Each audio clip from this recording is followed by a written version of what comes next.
Okay, നമുക്ക് തുടങ്ങാം.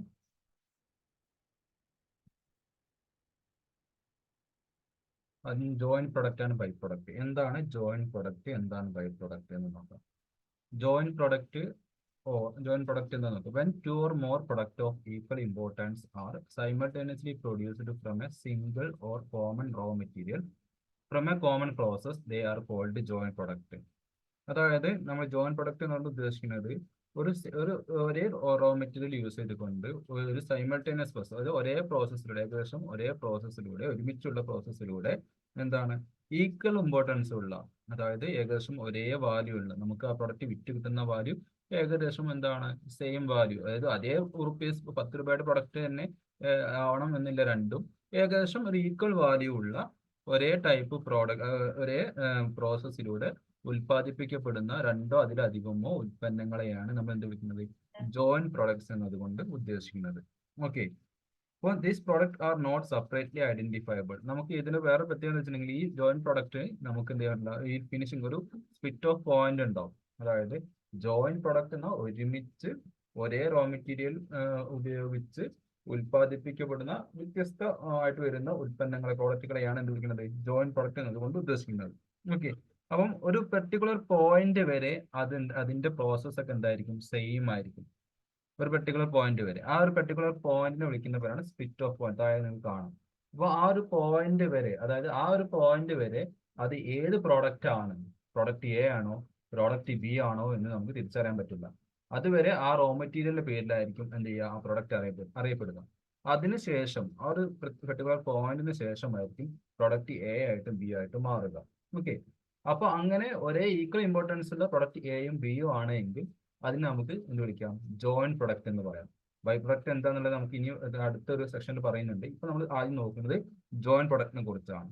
Okay, by product എന്ന് പറഞ്ഞു വേണമെങ്കിൽ ഇപ്പൊ ജസ്റ്റ് ഒന്ന് പറഞ്ഞുതരാം. ബൈ പ്രൊഡക്റ്റ് എന്നുകൊണ്ട് ഉദ്ദേശിക്കുന്നത് എന്താണ്, ഇവിടെ ഇപ്പൊ നമ്മൾ പറഞ്ഞു എയും ബിയും രണ്ട് പ്രൊഡക്റ്റ് ഉണ്ടെങ്കിൽ എയും ബിയും എന്താണ് ഈക്വൽ ഇമ്പോർട്ടൻസ് ഉള്ള ഒരു പ്രൊഡക്റ്റ് ആണ്.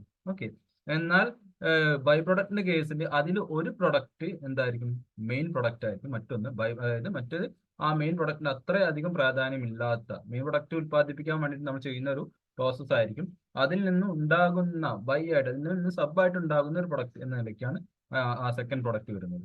എന്നാൽ ഇത് അങ്ങനെയല്ല, ഇത് രണ്ട് പ്രൊഡക്റ്റും ഉത്പാദിക്കാൻ വേണ്ടി നമ്മൾ ചെയ്യുന്ന ഒരു പ്രവൃത്തിയാണ്. അതുകൊണ്ടാണ് ജോയിന്റ് പ്രൊഡക്റ്റ് ബൈ പ്രൊഡക്റ്റ് തമ്മിലുള്ള വ്യത്യാസം അതാണ്. ഓക്കെ, ഇവിടെ നോക്കുക. For example, in the petroleum industry, kerosene, gas, paraffin, fuel oil, lubricants etcetera all produced from crude petroleum. These are joint product. നമുക്കറിയാം, നമ്മൾ പെട്രോളിയം ഉൽപ്പന്നങ്ങൾ വിടുന്ന പെട്രോളിയം എന്ന് പറഞ്ഞാൽ നമുക്ക് അറിയാം, ക്രൂഡ് ഓയിൽ അല്ലേ, നമുക്കറിയാം, വാർത്തകളൊക്കെ കേൾക്കാറുണ്ട്. എന്താണ്, ക്രൂഡ് ഓയിലിന് വില കൂടിയതിനാൽ പെട്രോളിന് വില കൂടി, ഡീസലിന് വില കൂടി, ഗ്യാസിന് വില കൂടി, ഇതൊക്കെ പറയുന്നത് കേൾക്കാറുണ്ട്. അപ്പൊ ഈ ക്രൂഡ് ഓയിൽ എന്ന് പറഞ്ഞിട്ടുള്ള എന്താണ് ആ റോ മെറ്റീരിയൽ, ആ റോ എന്ത് ചെയ്യുന്നു, നമ്മുടെ ഇന്ത്യയിൽ കൊണ്ടുവന്നിട്ട് ഇവിടുന്ന് എന്ത് ചെയ്യണം, അതിനെ പ്രോസസ്സ് ചെയ്തിട്ടാണ് നമുക്ക് വേണ്ട ഡീസലും പെട്രോളും ഗ്യാസും ഒക്കെ ആയിട്ട് മറ്റും. അപ്പൊ ഒരൊറ്റ ഉൽപ്പന്നത്തിൽ നിന്നാണ് ഇതെല്ലാം ഉണ്ടാവുന്നത്, ഒരൊറ്റ റോ മെറ്റീരിയലിൽ നിന്ന്. ഓക്കെ, അപ്പൊ അങ്ങനെ ഒരൊറ്റ റോ മെറ്റീരിയലിന് ഒരു പെർട്ടിക്കുലർ പോയിന്റ് വരെ ഒരേ പ്രോസസ്സിലൂടെ നടത്തിയതിനു ശേഷം പിന്നെ അത് എന്തായിട്ട് മാറുന്നു, മണ്ണെണ്ണയായിട്ട് മാറുന്നു, കുറെ ഗ്യാസ് ആയിട്ട് മാറുന്നു, പിന്നെ എന്താണ് ഡീസലായിട്ട് മാറുന്നു, പെട്രോളായിട്ട് മാറുന്നു, ഇങ്ങനെ അങ്ങോട്ടും ഇങ്ങോട്ടും മാറിപ്പോവുകയാണ് ചെയ്യുന്നത്. ഓക്കെ, അപ്പോൾ അത്തരം ഉൽപ്പന്നങ്ങളെയാണ് എന്ത് വിളിക്കുന്നത്, ജോയിന്റ് പ്രൊഡക്ട്സ് എന്നതുകൊണ്ട് ഉദ്ദേശിക്കുന്നത്. ഇപ്പൊ ജോയിന്റ് പ്രൊഡക്റ്റ് എന്താണ് ക്ലിയർ ആയിട്ടുണ്ടാവും വിചാരിക്കുന്നു. അപ്പൊ ഇതിന്റെ ഫീച്ചേഴ്സ് പറയുകയാണെങ്കിൽ ഒന്നെന്താണ്, നമ്മൾ പറഞ്ഞ ആ ഒരു പോയിന്റ്സിൽ നിന്ന് നമുക്ക് അതിന്റെ ഫീച്ചേഴ്സ് പറയാം. എന്ന് വെച്ചിട്ടുണ്ടെങ്കിൽ എന്താണ്, ഒരേ റോ മെറ്റീരിയൽ യൂസ് ചെയ്തുകൊണ്ട് ഉൽപ്പാദിപ്പിക്കപ്പെടുന്നതായിരിക്കും. പിന്നെ എന്താണ്, ഒരു സൈമൾട്ടേനിയസ്ലി പ്രൊഡ്യൂസ് ചെയ്യുന്നതായിരിക്കും, അതായത് ഒരുമിച്ച് പ്രൊഡ്യൂസ് ചെയ്യുന്നതായിരിക്കും ഒരു കോമൺ പ്രൊഡക്ഷൻ പ്രോസസ്സിലൂടെ. പിന്നെന്താണ്, എല്ലാ പ്രൊഡക്റ്റും എന്താണ് ഇമ്പോർട്ടന്റ് ആണ്, മെയിൻ പ്രൊഡക്റ്റ് തന്നെയാണ്. ഇതിൽ ഒന്നും ബൈ പ്രൊഡക്റ്റ് ആയിട്ട് ഒന്നുമില്ല, എല്ലാം എന്താണ് ഈ ജോയിന്റ് പ്രൊഡക്റ്റിലുള്ള 3 പ്രൊഡക്റ്റ് ഉണ്ടെങ്കിൽ 3ഉം ഒരേ ഇമ്പോർട്ടൻസ് ഉള്ള പ്രൊഡക്റ്റുകളായിരിക്കും. ഓക്കെ, ഇതൊക്കെയാണ് ഇതിന്റെ പ്രധാനപ്പെട്ട ഫീച്ചേഴ്സ് എന്നുള്ള രീതിയിൽ നമുക്ക് പറയുകയാണെങ്കിൽ അതൊക്കെ നമ്മൾ ഈ പറഞ്ഞിട്ടുള്ള ആദ്യ സെന്റൻസിൽ നിന്ന് നമുക്ക് കിട്ടും. ഇനി എന്താണ് സ്പ്ലിറ്റ് ഓഫ് പോയിന്റ് എന്നുള്ളതാണ്. പേര് തന്നെയുണ്ട്, സ്പ്ലിറ്റ് ഓഫ് പോയിന്റ്. അതായത് നോക്കുക, the joint product are not separately identifiable up to a certain stage or point of production. This stage or point is known as split off point or pre-separation point. ഈ joint product നമുക്ക് ഒരു particular point വരെ നമുക്ക് അത് diesel ആണോ, അത് petrol ആണോ, നേരത്തെ പറഞ്ഞ പോലെ ഗ്യാസ് ആണ്, ഇത് ഏത് ഉൽപ്പന്നമായിട്ടാണ് മാറാൻ പോകുന്നത് എന്നുള്ളത് ഒരു പെർട്ടിക്കുലർ പോയിന്റ് വരെ നമുക്കറിയാം. നമ്മൾ ഉൽപ്പാദിപ്പിക്കുന്ന ഒരു ഉൽപ്പാദകനെ സംബന്ധിച്ചിടത്തോളം അവർക്ക് അറിയാം, കാരണം അവർ പ്ലാൻ ചെയ്തിട്ടാണല്ലോ ഉൽപ്പാദിപ്പിക്കുന്നത്, എന്തിനു വേണ്ടതെന്നൊക്കെ അവർക്ക് അറിയാം. അത് വേറെ പോയിന്റ്. ഒരു സാധാരണ ആൾ പുറത്തുനിന്ന് നോക്കുന്ന സമയത്ത് ആ ഒരു പ്രോസസ്സ് നിരീക്ഷിക്കുന്ന ഒരാൾക്ക് ഇതെന്താണ് ആ ഒരു പെർട്ടിക്കുലർ പോയിന്റ് വരെ ഇത് ഏത് ഉൽപ്പന്നമാണെന്ന് തിരിച്ചറിയാൻ പറ്റില്ല. അതിനുശേഷം ആ ഒരു പെർട്ടിക്കുലർ പോയിന്റിൽ നിന്നും ആണ് ഇത് product A product B product C ആയിട്ട് മാറുന്നത്. ഓക്കെ, അപ്പൊ ഏത് പോയിന്റിൽ വെച്ചിട്ടാണോ എന്താണ് ജോയിന്റ് പ്രൊഡക്റ്റിന്റെ പ്രൊഡക്റ്റുകൾ സെപ്പറേറ്റ് പ്രൊഡക്റ്റുകളായിട്ട് മാറുന്നത്, ജോയിന്റ് പ്രൊഡക്ട്സ് സെപ്പറേറ്റ് പ്രൊഡക്റ്റുകളായിട്ട് ഏത് പോയിന്റിൽ വെച്ചിട്ടാണോ മാറുന്നത് ആ പോയിന്റിനെ വിളിക്കുന്ന പേരാണ് സ്പ്ലിറ്റ് ഓഫ് പോയിന്റ് എന്ന് പറയുന്നത്. അപ്പൊ അതിനെ വിളിക്കുന്ന പേരാണ് the stage or point is also known as എന്താണ് split off point or pre separation point. അതായത് പ്രീ സെപ്പറേഷൻ, അതായത് സെപ്പറേറ്റ് ആവുന്നതിന് തൊട്ട് മുമ്പുള്ള പോയിന്റ് ഇങ്ങനെ രണ്ട് പേരിൽ ഇത് അറിയപ്പെടുന്നുണ്ട്. അപ്പോൾ സ്പ്ലിറ്റ് ഓഫ് പോയിന്റ് നമുക്ക് ആവശ്യമുണ്ട് പ്രൊഡക്റ്റ് മീൻസ് പ്രോബ്ലം ചെയ്യുന്ന സമയത്ത്. ആ സ്പ്ലിറ്റ് ഓഫ് പോയിന്റ് മനസ്സിലായല്ലോ. നോക്കുക, it means joint product cannot be separated until the split off point. അപ്പോൾ ഈ സ്പ്ലിറ്റ് ഓഫ് പോയിന്റ് വരെ നമുക്ക് ജോയിന്റ് പ്രൊഡക്റ്റിനെ നമുക്ക് എന്ത് ചെയ്യാൻ പറ്റില്ല, സെപ്പറേറ്റ് ചെയ്ത് മനസ്സിലാക്കാൻ സാധിക്കില്ല. സ്പ്ലിറ്റ് ഓഫ് പോയിന്റിന് ശേഷമാണ് ആ ഒരു കോമൺ പ്രോസസ്സിലൂടെ ഉൽപ്പാദിപ്പിക്കപ്പെടുന്ന ഉൽപ്പന്നങ്ങൾ ഏതൊക്കെയാണ് എന്ന് നമുക്ക് എന്ത് ചെയ്യുന്നത്, സെപ്പറേറ്റ് ചെയ്ത് മനസ്സിലാക്കാൻ സാധിക്കുക. Okay, then all expense incurred up to split off point are called joint cost or joint expense. നമ്മൾ പറഞ്ഞു സ്പ്ലിറ്റ് ഓഫ് പോയിന്റ് എന്ന് പറഞ്ഞാൽ എന്താ പറഞ്ഞു, ഒരേ പ്രോസസ്സ് അല്ലെ, അതായത് മറ്റൊരു പല ഉൽപ്പന്നങ്ങളായിട്ട് മാറുന്നതിന് മുമ്പുള്ള വരെയുള്ള ഒരു പോയിന്റ് ഉണ്ട്. ആ പോയിന്റിനെ വിളിക്കുന്നവരാണ് സ്പ്ലിറ്റ് ഓഫ് പോയിന്റ്. അപ്പൊ ആ സ്പ്ലിറ്റ് ഓഫ് പോയിന്റ് വരെയുള്ള എക്സ്പെൻസ് എന്ന് പറയുന്നത് ഈ ഇപ്പൊ ഫോർ എക്സാമ്പിൾ നമ്മൾ ഈ പറഞ്ഞിട്ടുള്ള പെട്രോളിയം ഉൽപ്പന്നങ്ങളാണെങ്കിൽ ഡീസലിനും ഗ്യാസിനും പിന്നെന്താണ് പെട്രോളിനും ഒക്കെ വന്നിട്ടുള്ള ഒരു കോമൺ കോസ്റ്റ് ആയിരിക്കും. അതുകൊണ്ട് ആ കോമൺ സ്പ്ലിറ്റ് ഓഫ് പോയിന്റ് വരെയുള്ള ആ കോമൺ കോസ്റ്റിനെ വിളിക്കുന്ന പേരാണെന്ത്, ജോയിന്റ് കോസ്റ്റ് എന്ന് വിളിക്കും. ഓക്കെ, അല്ലെങ്കിൽ ജോയിന്റ് എക്സ്പെൻസസ് എന്ന് വിളിക്കും. ക്ലിയർ? അപ്പൊ എന്താണ് ജോയിന്റ് കോസ്റ്റ്, എന്താണ് ജോയിന്റ് എക്സ്പെൻസ് എന്ന് വിളിക്കുന്നത്? ജോയിന്റ് കോസ്റ്റും ജോയിന്റ് എക്സ്പെൻസും ആണെങ്കിൽ സ്പ്ലിറ്റ് ഓഫ് പോയിന്റ് വരെ ആ ഒരു പ്രൊഡക്ഷൻ പ്രോസസ്സിൽ ഇൻകർ ചെയ്തിട്ടുള്ള expense. Okay, the expenses incurred after the split off point for further processing are known as separate or subsequent expenses. അതായത് സ്പ്ലിറ്റ് ഓഫ് പോയിന്റിന് ശേഷം നമ്മൾ പല ഉൽപ്പന്നങ്ങളായിട്ട് മാറാണല്ലോ, ഗ്യാസ് പിന്നെ പെട്രോള് പിന്നെന്താണ് ഡീസൽ, അങ്ങനെ പല ഉൽപ്പന്നങ്ങളായിട്ട് മാറാണ്. പിന്നെ ആ മാറുന്ന ഉൽപ്പന്നത്തിന് മുകളിൽ വീണ്ടും എന്തുണ്ടാവും, ഫർദർ പ്രോസസ്സിംഗ് ഉണ്ടാവും. അപ്പൊ അങ്ങനെ സ്പ്ലിറ്റ് ഓഫ് പോയിന്റിന് ശേഷം ഉണ്ടാകുന്ന ചെലവുകളെ നമ്മൾ വിളിക്കുന്നത് എന്താണ്, സബ്സീക്വന്റ് എക്സ്പെൻസ്. അതിന്റെ പേര് തന്നെ സബ്സീക്വന്റ് എന്നാൽ പിന്നീട് വരുന്ന ചെലവ് അല്ലെ, സബ്സീക്വന്റ് എക്സ്പെൻസ് അല്ലെങ്കിൽ സെപ്പറേറ്റ് എക്സ്പെൻസസ് എന്നാണ് നമ്മൾ അതിനെ വിളിക്കുക. ഓക്കെ, പോയിന്റ്സ് ക്ലിയർ ആയിട്ടുണ്ടാവുന്ന വരുന്നു. ഇനി ഫീച്ചേഴ്സ് ഓഫ് ജോയിന്റ് പ്രൊഡക്റ്റ് നമ്മൾ ഓൾറെഡി നേരത്തെ പറഞ്ഞിട്ടുണ്ടായിരുന്നു. ഒന്നുകൂടി ഇവിടെ ഫീച്ചേഴ്സ് ഹെഡ് കൊടുത്ത് നമ്മൾ പറയാം. They are produced from the same raw material. ഒരേ റോ മെറ്റീരിയൽ നിന്ന് പ്രൊഡ്യൂസ് ചെയ്യുന്നതാണ് എന്ത്, ജോയിന്റ് പ്രൊഡക്റ്റ് എന്ന് പറയുന്നത്. They are produced simultaneously from a common production process. അതായത് ഒരു കോമൺ പ്രൊഡക്ഷൻ പ്രോസസ്സിലൂടെ ഒരുമിച്ച് ഉത്പാദിപ്പിക്കപ്പെടുന്ന ഒന്നാണ് എന്ത്, ഈ ജോയിന്റ് പ്രൊഡക്ട്സ് എന്ന് പറയുന്നത്. ദെൻ ഇതിലെ all product R major product having significant sales value. ഇതിലുള്ള എല്ലാ പ്രൊഡക്റ്റും എന്താണ്, മെയിൻ പ്രൊഡക്റ്റ് തന്നെയാണ്, ഇമ്പോർട്ടൻറ്റ് പ്രൊഡക്റ്റ് തന്നെയാണ്. അതിന്റെ എല്ലാത്തിനും ഏകദേശം ഒരേ സെയിൽസ് വാല്യൂ ഉണ്ട് എന്നാണ് പറയുന്നത്. Then they are comparatively equal importance in or value. നേരത്തെ പറഞ്ഞ അതേ പോയിന്റ് കണക്റ്റഡ് ആണ്. എന്താണ്, ഈ ജോയിന്റ് പ്രൊഡക്റ്റിലെ എല്ലാ പ്രൊഡക്റ്റും എന്താണ്, കമ്പാരിറ്റീവ്ലി ഈക്വൽ ഇമ്പോർട്ടൻസ് ആയിട്ടുള്ളതാണ്. Okay, then they may require further processing after the point of separation. അതായത് ജോയിന്റ് പ്രൊഡക്റ്റിന് ചിലപ്പോൾ അടുത്ത എന്താണ് ഫർദർ പ്രോസസ് വീണ്ടും പ്രോസസ്സിംഗ് നടത്തേണ്ടി വരും. സെപ്പറേഷൻ സ്പ്ലിറ്റ് ഓഫ് പോയിന്റിന് ശേഷം ചിലപ്പോൾ വീണ്ടും അതിന് എന്തുണ്ടാവും, പ്രോസസ്സർ ഉണ്ടാവാം. Okay, these have physical relations till separation. അപ്പൊ ഈ ജോയിന്റ് പ്രൊഡക്റ്റുകൾക്ക് സെപ്പറേഷൻ പോയിന്റ് വരെ എന്തുണ്ട്, ഫിസിക്കൽ റിലേഷൻ ഉണ്ടായിരിക്കും. ഇത്രയാണ് ഇതിന്റെ ഫീച്ചേഴ്സ് ആയിട്ട് പറയുന്നത്. ഓക്കെ, ഇപ്പൊ ജോയിന്റ് പ്രൊഡക്റ്റ് പോലെ തന്നെ കേൾക്കുന്ന മറ്റൊരു നമ്മൾ എന്താണ് ഒരു സൈമൾട്ടേനിയസ്ലി അല്ലെങ്കിൽ ഉപയോഗിക്കുന്ന ഒരു വാക്കാണ് കോ പ്രൊഡക്റ്റ്. ഇപ്പൊ എന്താണ് കോ പ്രൊഡക്റ്റ് നോക്കുക. Co-product are those products which are manufactured in different varieties by the same industry. ഒരേ ഇൻഡസ്ട്രിയിൽ, അതായത് ഒരേ ഇൻഡസ്ട്രിയിൽ എന്താണ് ഉൽപ്പാദിപ്പിക്കപ്പെടുന്ന ഡിഫറെന്റ് പ്രൊഡക്റ്റുകളെയാണ് നമ്മൾ കോ പ്രൊഡക്റ്റ് എന്ന് പറയുന്നത്. Okay, they may not arise from the same operation or raw material but are produced in different quantities without any cooperation to other. അതായത് നമുക്കറിയാം എന്താണ് ഒരു ഇപ്പൊ നമ്മൾ പെട്രോളിയം ഉൽപ്പന്നം നമ്മൾ പറഞ്ഞു, എന്താണ് ക്രൂഡ് ഓയിൽ എന്ന് പറയുന്ന ഉൽപ്പന്നത്തിൽ നിന്നാണ് അതിന്റെ മറ്റു ഉൽപ്പന്നങ്ങളൊക്കെ ഉണ്ടാവുന്നത് അല്ലേ. ഡീസൽ അങ്ങനെ സാധനങ്ങളൊക്കെ ഉണ്ടാവുന്നത് ക്രൂഡ് ഓയിൽ നിന്നാണ്. പിന്നെ കോ പ്രൊഡക്റ്റ് എന്ന് പറഞ്ഞെങ്കിൽ ഒരു കമ്പനി അല്ലെങ്കിൽ ഇൻഡസ്ട്രിയിൽ ഉൽപ്പാദിപ്പിക്കപ്പെടുന്ന ഡിഫറെന്റ് വെറൈറ്റി ഓഫ് പ്രൊഡക്റ്റുകളാണ്. അല്ലാതെ എന്തല്ല, ജോയിന്റ് പ്രൊഡക്റ്റ് പോലെ ഒരേ റോ മെറ്റീരിയലിൽ നിന്നും ഒരേ പ്രോസസ്സിന്റെ ഭാഗമായിട്ട് സൈമൾട്ടേനിയസ്ലി പ്രൊഡ്യൂസ് ചെയ്യപ്പെടുന്ന ഉൽപ്പന്നമല്ല. ഓക്കെ, അതാണ് ഇതിന്റെ ഇത് ഒരു ഇൻഡസ്ട്രിയിൽ ഉൽപ്പാദിപ്പിക്കപ്പെടുന്ന ഡിഫറെന്റ് പ്രൊഡക്റ്റുകൾ. ഇവിടെ നല്ലൊരു എക്സാമ്പിൾ തന്നെ അവിടെ കൊടുത്തിട്ടുണ്ട് നോക്കുക. ടേബിൾ, ചെയർ, ബെഞ്ച്, ഡെസ്ക്, അലമാര എക്സെട്ര ആ കോ പ്രൊഡക്ഷൻ ഓഫ് ഫർണിച്ചർ ഇൻഡസ്ട്രി അല്ലെ. ഫർണിച്ചർ ഇൻഡസ്ട്രിയിലുള്ള ഒരു ഉൽപ്പാദിപ്പിക്കപ്പെടുന്ന അവിടെ ടേബിളും ചെയറും ഒക്കെ എന്താണ്, ഡിഫറെന്റ് പ്രൊഡക്റ്റുകളാണ്. അതായത് എല്ലാം ഒരു പ്രോസസ്സിന്റെ ഭാഗമായിട്ട് ഉണ്ടാവുന്നതാണ്. ഒരൊറ്റ പ്രോസസ്സിലൂടെ ഇങ്ങനെ വന്നിട്ട് പിന്നെ ഫർണിച്ചറായിട്ട് മാറുക, ടേബിളായിട്ട് മാറുക, അങ്ങനെ മാറുന്നില്ലല്ലോ. ഇതൊക്കെ എന്താണ്, ഇതിനൊക്കെ സെപ്പറേറ്റ് സെപ്പറേറ്റ് പ്രോസസ്സുകളാണ്. ഓക്കെ. അപ്പൊ അതുകൊണ്ട് തന്നെ അത്തരം ഉൽപ്പന്നങ്ങൾ എന്താണ്, കോ പ്രൊഡക്റ്റുകളാണ്. ഓക്കെ, അതെന്തല്ല, ജോയിന്റ് പ്രൊഡക്റ്റുകളല്ല. ഓക്കെ. ജോയിന്റ് പ്രൊഡക്റ്റും കോ പ്രൊഡക്റ്റും നമുക്ക് ഒരേ മീനിങ് ആയിട്ട് ചിലപ്പോൾ തോന്നും. അതുകൊണ്ട് ആ ഡിഫറൻസ് മനസ്സിലാക്കുക. ഓക്കെ, ഡിഫറൻസ് ക്ലിയർ ആയിട്ടുണ്ടോ എന്ന് വിചാരിക്കുന്നു. എക്സാമ്പിളിൽ നിന്ന് തന്നെ ക്ലിയർ ആവേണ്ടതാണ്. ക്ലിയർ അല്ലേ? ഇനി അടുത്തത് apportionment of joint cost. Clear അല്ലെങ്കിൽ ചോദിക്കണം കേട്ടോ, ചാറ്റ് ബോക്സ് വഴിയോ അല്ലെങ്കിൽ വോയിസ് ഓൺ ആക്കിയിട്ട് ചോദിക്കാം കേട്ടോ. അടുത്തത് അപ്പോർഷൻമെന്റ് ഓഫ് ജോയിന്റ് കോസ്റ്റ് ആണ്. ജോയിന്റ് കോസ്റ്റ് ഇത് നമുക്ക് പ്രോബ്ലം ആണ്. ഓക്കെ, യെസ്, ഇത് നമുക്ക് പ്രോബ്ലത്തിലേക്ക് വരുന്ന ഭാഗമാണ്. അതുകൊണ്ട് വളരെ ഇമ്പോർട്ടൻ്റ് ആണ്, ശ്രദ്ധിക്കണം. അപ്പോർഷൻമെന്റ് എന്ന് പറഞ്ഞാൽ നമ്മൾ ചെറിയ ക്ലാസ്സിൽ, അതായത് നമ്മുടെ ചെറിയ ക്ലാസ് മീൻസ് ഡിഗ്രി ആട്ടോ, ഡിഗ്രി ക്ലാസ്സിൽ നിങ്ങൾ പോസ്റ്റ് അക്കൗണ്ടിങ്ങിൽ ഈ ഓവർ ഹെഡ് എന്നുള്ള ചാപ്റ്റർ പഠിച്ചിട്ടുണ്ടായിരിക്കും. ഈ ഓവർ ഹെഡിന് നമ്മൾ എന്ത് ചെയ്യുന്നുണ്ട്, പ്രൊഡക്റ്റിലേക്ക് എന്ത് ചെയ്യാറുണ്ട്, അബ്സോർബ് ചെയ്ത് കൊടുക്കുക, അപ്പോർഷൻ ചെയ്ത് കൊടുക്കാനും അലോക്കേറ്റ് ചെയ്ത് കൊടുക്കുന്ന സംഭവമുണ്ട്. അതേപോലെ തന്നെ ഈ ജോയിന്റ് എക്സ്പെൻസ് നമുക്കറിയാലോ, ഒരു പെർട്ടിക്കുലർ പോയിന്റ് വരെ എല്ലാത്തിനും വരുന്നത് ഒരു കോമൺ എക്സ്പെൻസ് ഉണ്ടാവും അല്ലേ. ആ കോമൺ എക്സ്പെൻസ് ജോയിന്റ് എക്സ്പെൻസ് അല്ലെങ്കിൽ എന്താണ്, ജോയിന്റ് കോസ്റ്റ് എന്ന് പറയും. ആ ജോയിന്റ് കോസ്റ്റിന് എന്ത് ചെയ്യണം, അവിടെ ഉത്പാദിപ്പിക്കപ്പെടുന്ന ജോയിന്റ് പ്രൊഡക്റ്റുകൾക്ക് നമ്മൾ അലോക്കേറ്റ് ചെയ്ത് കൊടുക്കണം. ഓക്കെ, അതിനൊരു പ്രത്യേക പെർട്ടിക്കുലർ ബേസിസിൽ എന്ത് ചെയ്യണം, പ്രൊഡക്റ്റ് എക്കും പ്രൊഡക്റ്റ് ബിക്കും പ്രൊഡക്റ്റ് സിക്കും ഇങ്ങനെ എന്ത് ചെയ്യണം, ആ ഒരു കോസ്റ്റിനെ ഡിവൈഡ് ചെയ്ത് കൊടുക്കണം.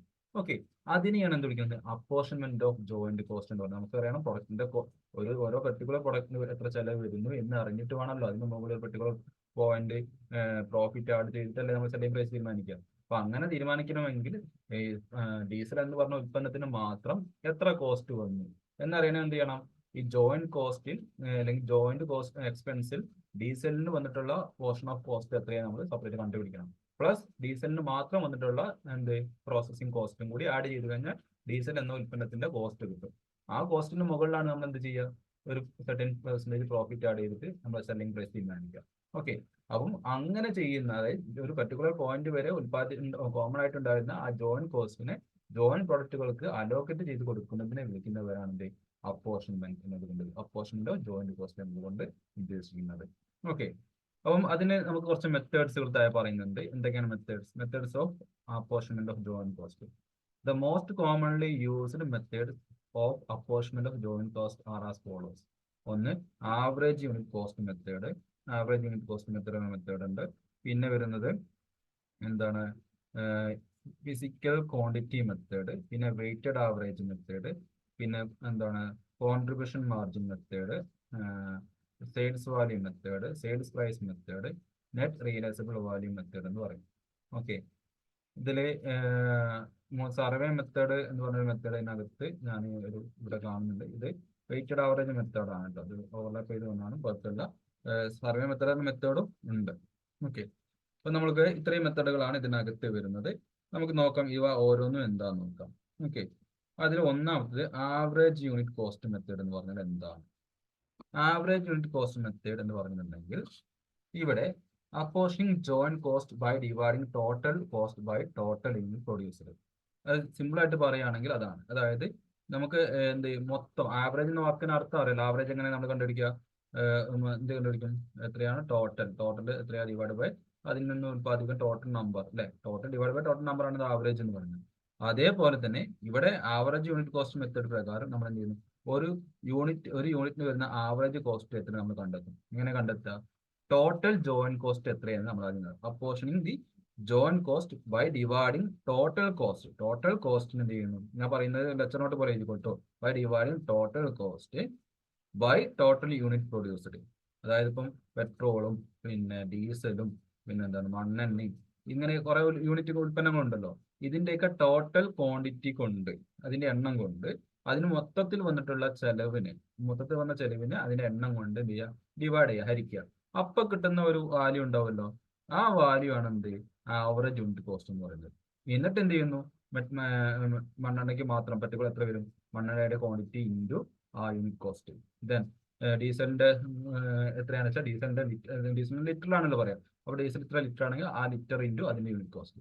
അപ്പോൾ അതിന് വരുന്ന കോസ്റ്റ് അങ്ങനെ എന്ത് ചെയ്യാൻ നമുക്ക് കണ്ടെത്താൻ പറ്റും. ഓക്കെ, ആ ഒരു രീതിയാണ് എന്ത് ആവറേജ് യൂണിറ്റ് കോസ്റ്റ് മെത്തേഡ് എന്നുകൊണ്ട് ഉദ്ദേശിക്കുന്നത്.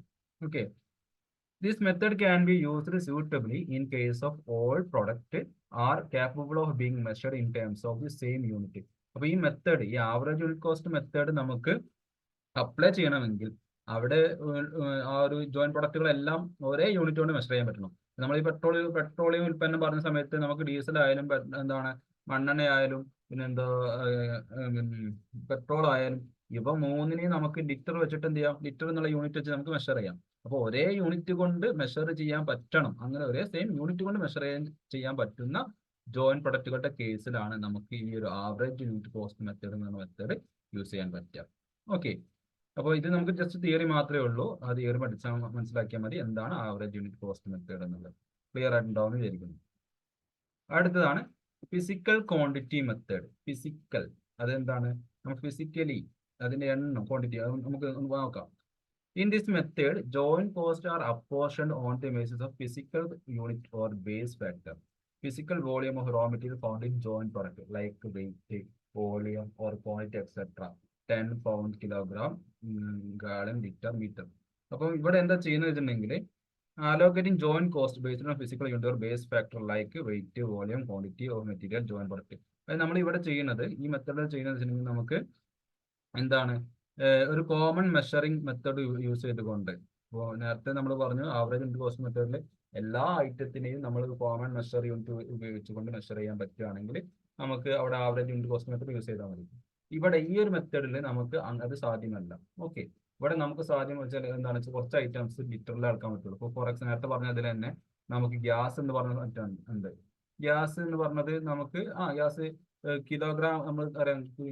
ഗ്യാസ് എങ്ങനെ നമ്മൾ മെഷർ ചെയ്യുന്നത്, നമ്മുടെ സിലിണ്ടർ എടുത്ത് നോക്കി 15 കിലോയുടെ ഗ്യാസ് അങ്ങനെയാണ്, അവിടെ കിലോഗ്രാം എന്നുള്ള മെഷറാണ് യൂസ് ചെയ്യുന്നത്.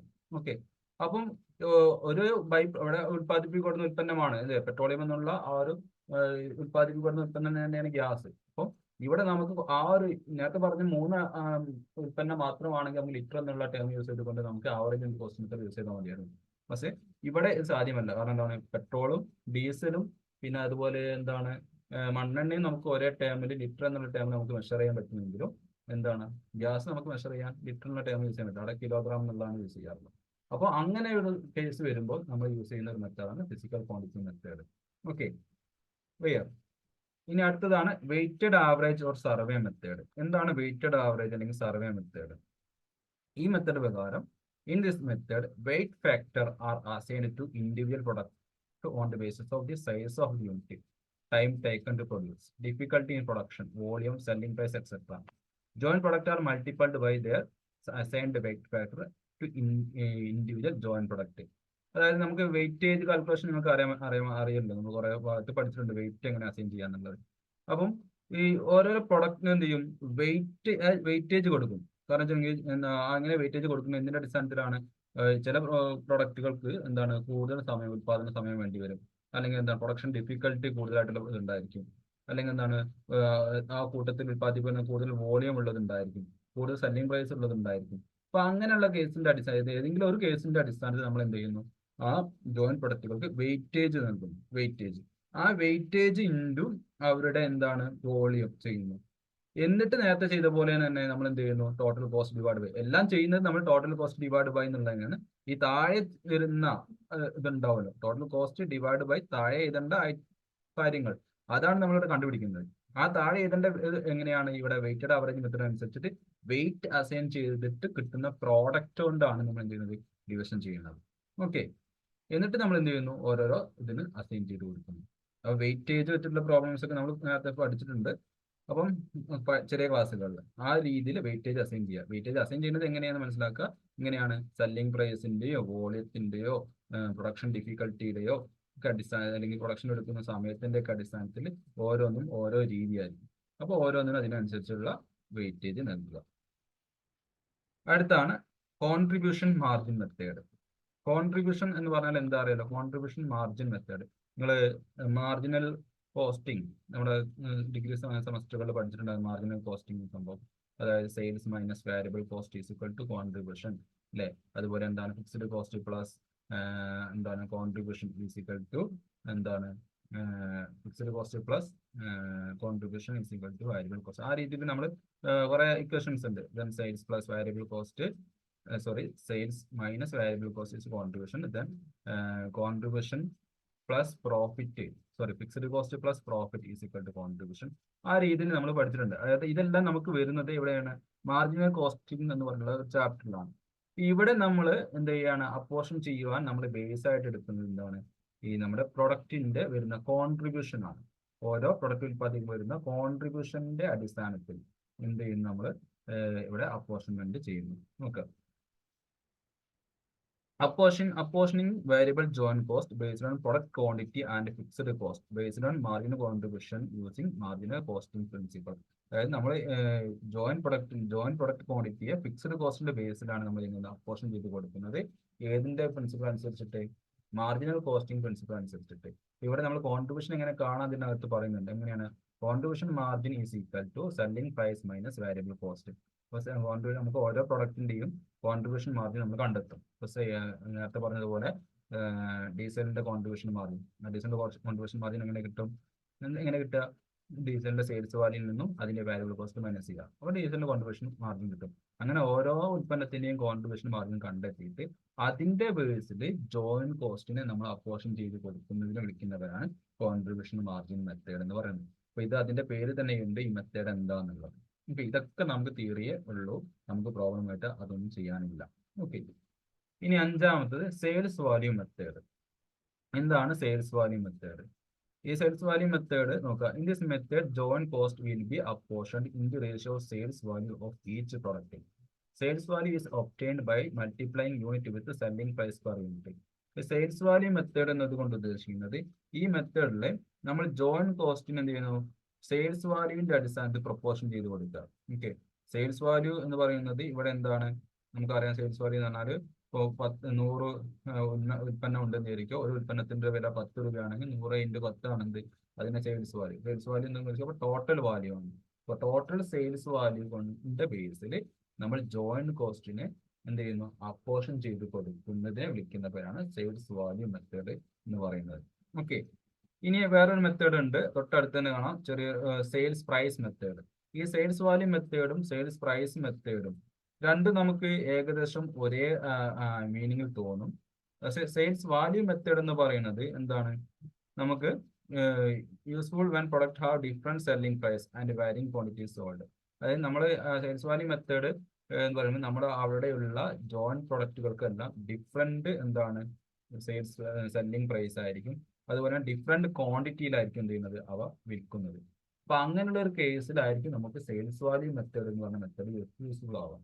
പിന്നെ അടുത്ത സെയിൽസ് പ്രൈസ് മെത്തേഡ് ഉണ്ട്. ഇവിടെയും നമ്മൾ ജോയിന്റ് കോസ്റ്റിന് അപ്പോർഷൻ ചെയ്യുന്നത് എന്താണ്? സെല്ലിംഗ് പ്രൈസ് പെർ യൂണിറ്റ് ആണ്. മറ്റൊരിടത്ത് എന്താണ്?